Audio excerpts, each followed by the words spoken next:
Alrighty, good evening and welcome back. First off, we're starting up down at the grill tonight. I figured I'd just show you my setup. See, we're down at the 22-inch Weber Kettle. Got the Vortex turned wide side up on the right side, and then we're going to have the left side open. So what I'm going to do is when it's about ready to eat, I'm going to go ahead and I'm going to start that. That's just like a Royal Oak fire starter thing. Start that up, get it going, probably start it pretty small. Then I'm going to throw my grill grate in there, and I'm going to do a reverse sear on a nice steak tonight. You'll have to stay tuned to see what kind of steak we're doing. But I'm going to have this be my heat zone, and then this be my, my cool zone. So I'll do a reverse sear. Bring the steak up to about 120 degrees, and then what I'm going to do is I'm going to slide this over, if I can get this thing out. I'm going to slide it over, obviously with like some welding gloves. I'm not going to do it now, but I'm going to slide it over, put it in the middle, and then a while ago I got this this cast iron Weber searing grate, and then that's going to go on there, and I'm going to sear the steak off using that.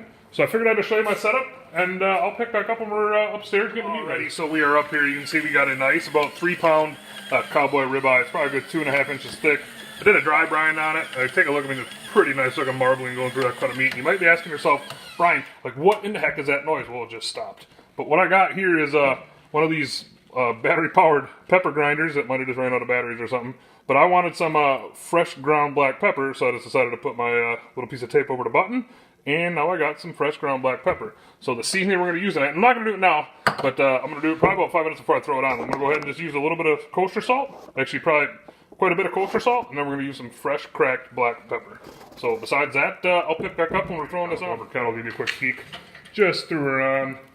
You can see I am using my ThermalWorks smoke tonight to monitor internal temp of the meat and the internal temp of the pit.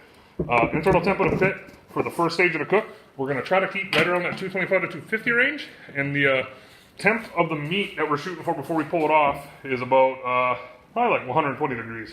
So besides that, we'll go ahead and I'm going to leave this thing shut, and I'll pick back up when we're searing it off. Alright, so just real quick, I just pulled this thing off.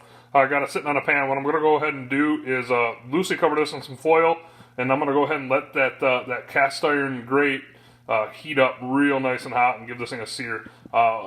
It was on for about 2 hours, and I maintained the temp on the Weber at about 235 to 240 the whole time, and pulled this thing off when it reached an internal 125. So I will pick back up when it's time to sear it off. So we are back. It's time to sear it off. Let's go ahead and do that.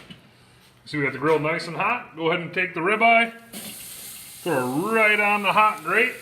Make sure, I'm going to just go ahead and kind of push it down like that. Make sure it gets some good grill marks. We'll go ahead and let that cook for 1.5 minutes, and I will pick back up when it's time to flip. 1.5 minutes in. Go ahead and open her up. Go ahead and give it a turn.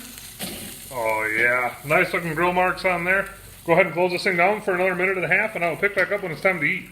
Alrighty, just real quick, first note, it's time to eat. Second note, the cast iron grill grate from Weber today did not work as expected. You can go ahead and take a overview of the steak. Definitely done. Definitely got a good sear on it, but no grill marks. And I only turned it once, but yeah, this is what we got. So anyways, we had about a 3-pound Cowboy ribeye. We did it at 2 hours at 235 to 245. Then I did it 1.5 minutes aside just to sear it off right over the coals. Brought it to an internal temp of 132, and I let it rest for 10 minutes. And yeah, here's the finished product. Looks pretty dang good. It smells really, really good. I really like that B&B all natural lump, the hickory stuff. I was lucky enough today to find 2 more bags of it at Walmart, so I went ahead and bought it up. But besides that, I'm going to go ahead and eat. You guys and girls have a good night. Please subscribe if you like this video. The Vortex is awesome. Go ahead and check out my dad's channel while you're at it too, Tom Horseman. He's the one who got me into all this barbecuing. So besides that, again, I know I say that a lot, but have a good night, and catch you on the flippity flop.